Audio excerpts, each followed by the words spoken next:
because Chicago Bears are coming off a bye. Chicago Bears 2-2, and we got a lot to learn about not just this Bears team, but this matchup coming up. And this is going to say a lot about where this team is compared to last year.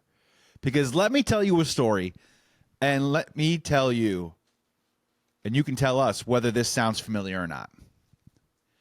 A Chicago Bears team coming off a galvanizing win, rolling into a bye week, things starting to turn around, the offense starting to maybe look good, possibly turning a corner, heads into a crucial matchup against a Washington Commanders team in Washington. A win catapults the Chicago Bears maybe into a stratosphere of, dare I say, can they be good? Can they go to the playoffs? A loss just drops them right back into the mediocrity of a sub-500 team. Where are we going? Is this a transition year? And we've got it all over again. If this doesn't feel like a Xerox copy of the exact situation that the Chicago Bears went through last year, the only difference is Matt Eberflus is no longer the head coach, and it's Ben Johnson. Hopefully the difference is at the end of the Monday Night Football game this week in 2025, the Chicago Bears aren't giving up another Hail Mary in the last seconds of the game after Caleb Williams leads them down the field to take the lead. They lose that game. They lose 55 more games in a row. They fire their coach. They fire multiple coordinators. Everything goes to hell, and you start all over again. But that's what's funny. That's what the NFL, the NFL knew something about this, that's for sure. And they weren't kind to the Chicago Bears. They said, let's put them kind of back into the exact same situation that they were in last year. Let's put them back in the same situation where I get it. The players are going to be on the field, but for the fans, do you know how many times we're going to have to watch that Hail Mary video during the broadcasting of that game? With some sort of cheeky reference from the announcer of, if you're a Bears fan right now, you might want to turn your eyes away from the screen while we show this Hail Mary pass 7 times in a row from 8 different angles and at 9 different speeds. And there's a part of it that as a Bears fan, you should be excited, right? You get to right the wrongs. You get to turn the page. You get an opportunity to say, you know, this isn't the Matt Eberflus Bears anymore. This is the Ben Johnson Bears. But also hanging out there, coming off a bye week, I don't think this Bears team is perfect. I'm not even sure this Bears team is good. And if they put up another stinker or an egg or they blow it again in the fourth quarter against the Commanders, as a Bears fan, how could you not feel some of the residue of that trauma from last year creep in? And if the Bears fall to 2-3, it further sinks their hopes of maybe being a playoff contending team this year. And maybe you have to get more into transition mode in Ben Johnson's first year. If they win, right, you can maybe start talking to yourself into some hope, into maybe this being an entertaining, frisky season. Because before we get into our keys here for Bears versus Commanders, and I've got some, I want to talk about, especially heading out of a bye week and resuming the Bears season, I think it's important that I want to talk about the rest of the NFL just really, really quickly. Because through the first 5 weeks of the season, it's been pretty fascinating to watch. And look, I understand, for those of you listening on WLSM 890, thank you for tuning in. For those of you watching on YouTube, make sure you like this video. But I'm sure you guys have lives and jobs and family and friends and plenty of stuff to do, and it's pumpkin picking time of the year, apple cider, or whatever it is. However you throw down, maybe you don't get an opportunity to watch every single game in the NFL, and that's okay. Maybe you just tune in on your Bears. You focus in on whether the Bears are good or not.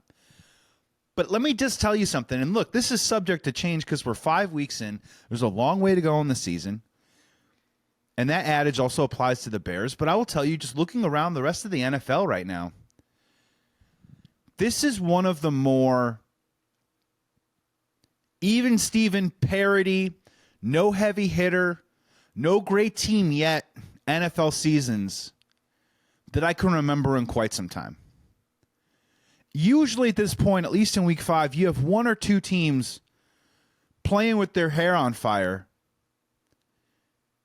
really kicking the crap out of some teams. And whether they make it the distance or not is irrelevant. The question is, are there any of those teams right now in the NFL? And the answer is, frankly, no. If you look around the NFL, there are no great teams. Every team in the NFL right now has a problem. You are not alone, Chicago Bears fans. When you look at your team and you say, we have flaws, I think every team in the NFL right now has that. Look at the Kansas City Chiefs. Kansas City Chiefs are 2-3. They put up points a couple weeks ago, but other than that, they're struggling to score points right now. The Buffalo Bills, the Cinderella story, can they finally make it to the Super Bowl? They came out guns blazing. They just lost to the New England Patriots. The Chargers have stumbled. The Broncos, dark horse darlings heading into the year, they haven't looked super great. The Bengals and Ravens in the AFC North, oh my. Injuries, ineffective play, bad defense. The Texans at 2-3. Is Aaron Rodgers on the Steelers going to make it through a whole season? Are the Eagles great, quote unquote, anymore? They don't look like the Super Bowl champions they were the year before. Saquon Barkley isn't dominating the NFL like he was last year. The Rams, okay, pretty good team. Only 3-2. They've had some problems. They've struggled in games. The 49ers, they're 4-1. That's great. But Brock Purdy is hurt right now. They have a mess of injuries on their team. What new with the San Francisco 49ers? The only two teams right now that have looked pretty decent are the Buccaneers and the Lions. But we all know what happened to the Lions. They laid an egg in week 1. And the Buccaneers, they've also struggled with some injuries here and there. They've had to score a ton of points. Their defense isn't that great. My point being is that if you're a Bears fan sitting at 2-2 right now, it isn't so much about, wow, the NFL isn't good. Can the Chicago Bears compete for a Super Bowl? That is not what I'm saying. What I'm saying is when you look at the Chicago Bears team and you make your laundry list of flaws, I'm trying to explain that everyone else in the NFL has that same type of list. And of all the seasons, maybe a transition season with the Chicago Bears and all their flaws, this is the type of season where it seems like the talent level right now has flattened out a little bit. It's a little less of the haves and the have-nots. It's a little more of the halfways. And you start to look at this Bears schedule, and it doesn't quite seem as daunting as maybe it did a month ago. Now, granted, they have to take care of business, especially starting Monday night. And we will detail, hopefully, how they can do that right here on Sports Talk Chicago on WLS AM 890. Happy Saturday night. By the by, I'm Joey Christopoulos, your host. We're here every Saturday. But when I looked at the schedule in the preseason and all the issues that I had with this team that still exist, I don't like the defense. I didn't like the defense in the offseason. I'm happy that they are able to pick up a turnover here and there because they're going to have to live on that because anything else that they do fundamentally just simply isn't good enough. And when you looked at the schedule preseason, it's mostly why my win total was in the 8-ish range, 8 wins.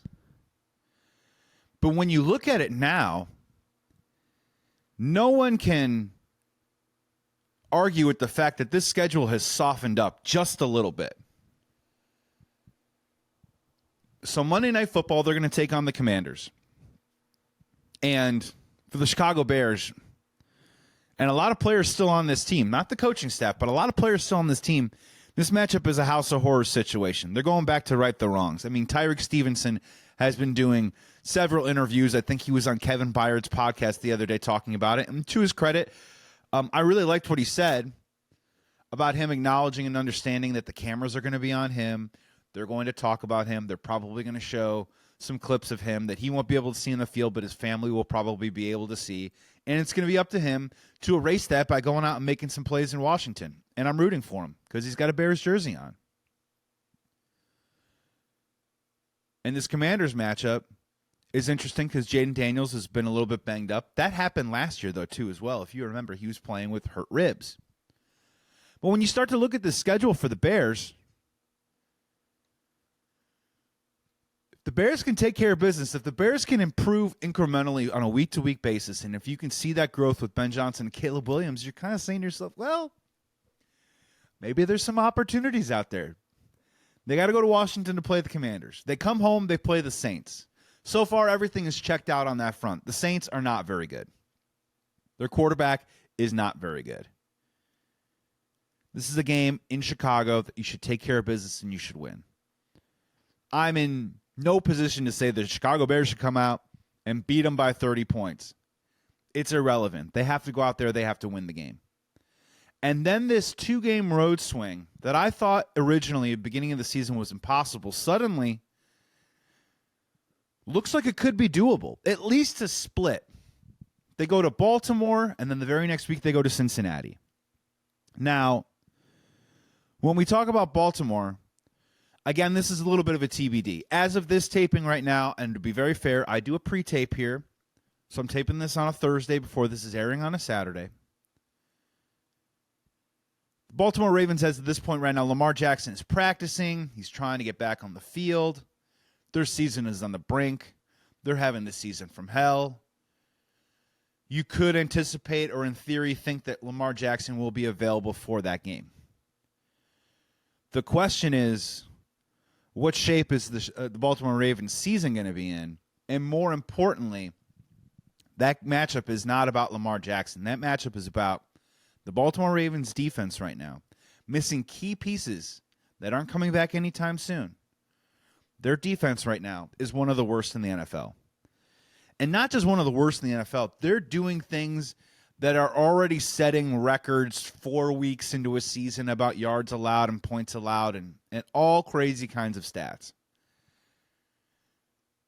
So, yeah, even a hampered Lamar in that matchup, tough. Our Bears defense, not very good. But Baltimore Ravens defense might be worse.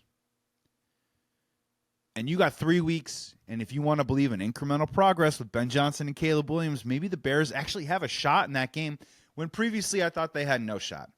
The game that I definitely think they do have a shot in is that Cincinnati Bengals game the following week. Joe Burrow out indefinitely. Jake Browning, a guy everyone thought was a capable backup quarterback. Look, they're backup quarterbacks. He struggled. What I always say about backup quarterbacks is, they're like relief pitchers or starters. You could talk yourself into a couple innings, right? 2 or 3 innings. But when you start stretching those guys out to 5 or 6 innings, the longer they get exposed, the longer teams get to look at film on them, the more they struggle, the more they look like backups. Well, Cincinnati Bengals have already pulled the trigger. They're bringing in Joe Flacco via trade, a rare in-division trade. And Joe Flacco will now be the quarterback of the Cincinnati Bengals. Their defense isn't very good. Their offensive line isn't very good. They're having this season from hell. Sure, you got to stop Jamar Chase, but with no Joe Burrow in that situation, all of a sudden, that's a pretty winnable game for the Chicago Bears. Moving on, they play the Giants at home. Giants aren't very good. They've already moved on to a rookie quarterback. We don't have a very good defense, but you would like to think the Chicago Bears should be able to compete at home and take care of business in that game. So I got 5 games for you right there where the Bears are going to be in a position to compete and win a game. They'll go to Minnesota after that. I always had that game down as a loss, but I had week 1 down as a win for the Chicago Bears, so we'll see how that goes. Playing in Minnesota is always tough. It's always loud. Not exactly sure who the quarterback is going to be in that situation.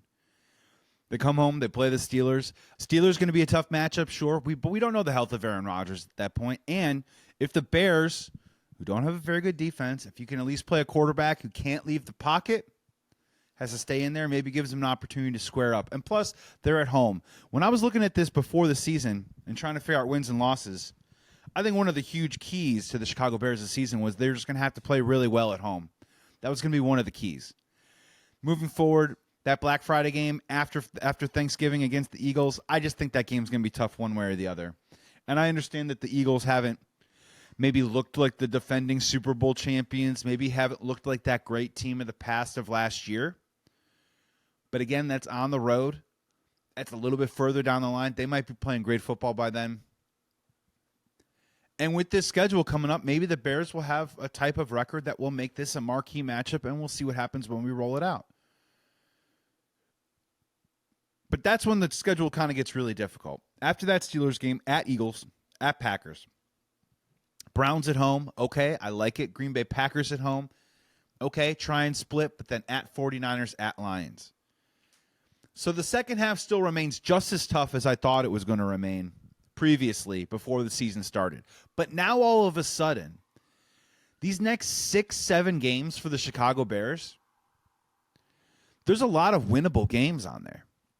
There's a lot of games on there that I thought would be hard matchups that have softened up just a little bit. And if you want to get fancy with it, in those 7 games, 4-3, 5-2, 7-4 going into that Eagles game, would you take that if you're a Bears fan? I certainly would. That would certainly be progress from last year. That would certainly put Ben Johnson in an interesting position of, wow, what a great thing that he's done. And it would also do something for Caleb Williams, because if that happens, that obviously means Caleb Williams has been playing good, playing well, playing on time, making the right decisions, continuing to avoid sacks, continuing to take care of the football.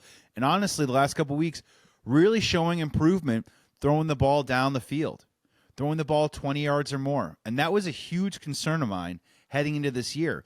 And it wasn't because I didn't think Caleb could do it. It was just I was so shocked and disappointed and frankly disenchanted that I watched so much film on this guy at USC, absolutely ripping the ball down the field, throwing fastballs and seeds 25, 30 yards with incredible accuracy, sometimes on the run, sometimes in the pocket, but being really accurate and completing those passes in college. And then last year at the NFL level, it looked like he had been monstered in Space Jam. When they steal all of his talent, he simply couldn't do it. We've seen some improvement from there. And what's interesting about this matchup coming up Monday night against the Commanders, what the schedule might bear out for the Chicago Bears, and where Caleb Williams might be in another month or so, is that I think a lot of people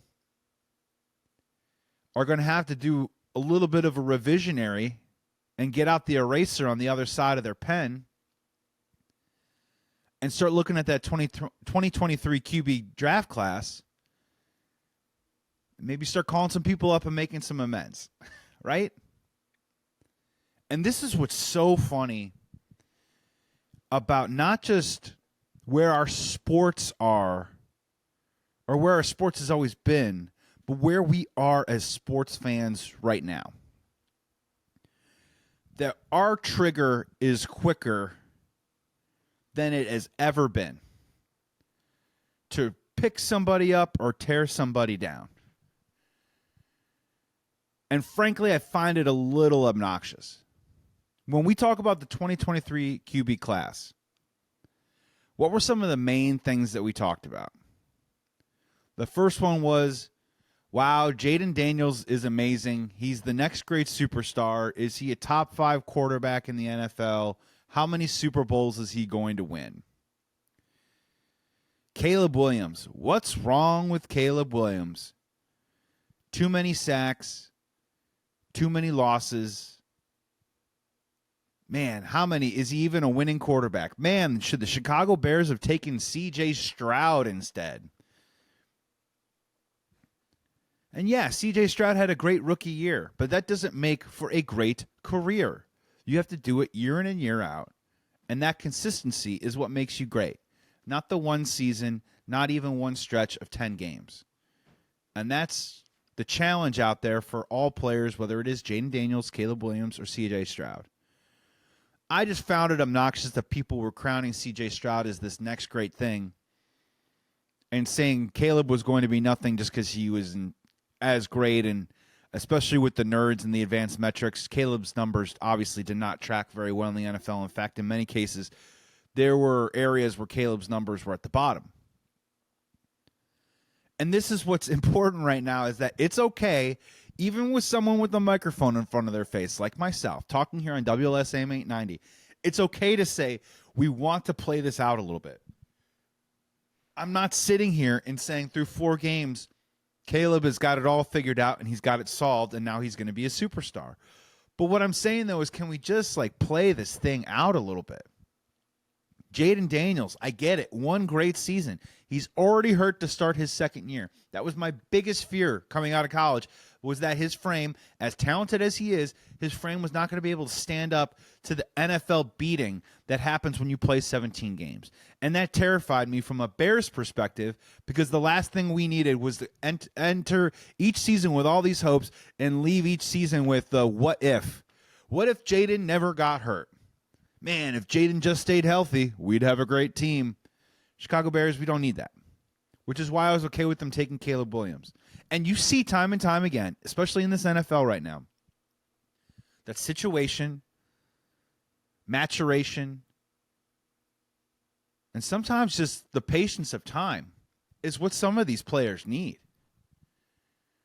These quarterbacks coming out of college, they're not running NFL systems. They have to learn NFL system, and then they have to match their talent with what's being asked of them. Look around the league right now. Look in our own division. Jared Goff, cast off from the Los Angeles Rams, turned into a pretty good quarterback with the Detroit Lions. Even a guy that I wrote him off. I was wrong on Jared Goff for sure. Look at Daniel Jones right now. I'm not a Daniel Jones fan, but it seems to be working all right now in Indianapolis. Look at Baker Mayfield. The Cleveland Browns dying of thirst for a successful quarterback in the desert. They get one. He actually has a pretty good season, and then they let him walk because he has a shoulder injury. He bounces around a couple of teams, Carolina being one of them, another team that needs a quarterback. He ends up in Tampa Bay, and right now he's one of the front runners to be MVP in the league. Now, I'm not trying to tie that to that's going to be the exact career path of Caleb Williams, but can we all just relax for a second and let the young kid play for a little while? What if the Chicago Bears are sitting at 7-4, heading into Black Friday to play the Eagles, and let's see where the chips where they may. What if the Chicago Bears are flippant? What if they're 4-7, but the offense looks a little bit better? Or what if we're seeing glimpses, but it's just not clicking, and there is a maturation process and a melding going on between Ben Johnson and Caleb Williams? We don't know. But when we talk about that 2023 QB class, I think a lot of people got super excited to drop their name on a take that says that Caleb Williams would be the fourth or fifth quarterback that they would take. They would take Bo Nix before they would take Caleb Williams. Frankly, that's just stupid, all right? I'm glad that the Denver Broncos won games, okay? But we won games with Kyle Orton. And we all know that Kyle Orton was an elite quarterback. They're two different things. And Ben Johnson's mission right now is to marry team football and winning games with the development and maturation of Caleb Williams. And I promise you, if both those things happen at the same time, suddenly everyone in the national media will say Caleb Williams is amazing. They will glow him up. If the Chicago Bears aren't winning games, but Caleb Williams is still making progress, does that still make him one of the dog players of the 2023 class? No.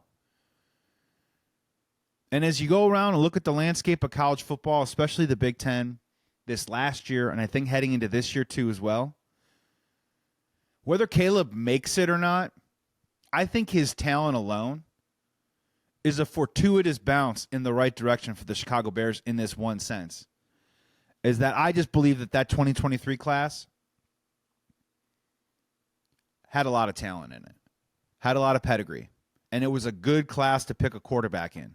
And I do think Caleb is going to be one of them. 3 or 4 of those guys are going to be in the NFL for quite some time and make some Pro Bowls, maybe even make some playoff appearances. Hell, one of them might even win a Super Bowl. But if you look at the class before it, and if you look at last year's 2024 QB class, and you look at what's coming out this year in 2025, whether you like Caleb or not, whether you think he's going to work out, and I don't know if he's going to work out. I certainly hope he does, and he's starting to show flashes that he could. I just think the Bears got lucky by being able to draft in that class. And the hope is with Ben Johnson, they picked the right one. And hopefully with Ben Johnson now as coach of this football team in 2025, with the parity going on in this NFL right now, maybe, just maybe, the Chicago Bears can make a run, and not just being a mediocre team, but maybe a team that gets a little frisky and maybe even flirts with some playoff contention. It certainly is out in front of them over the next month and a half, starting with the Commanders on Monday night.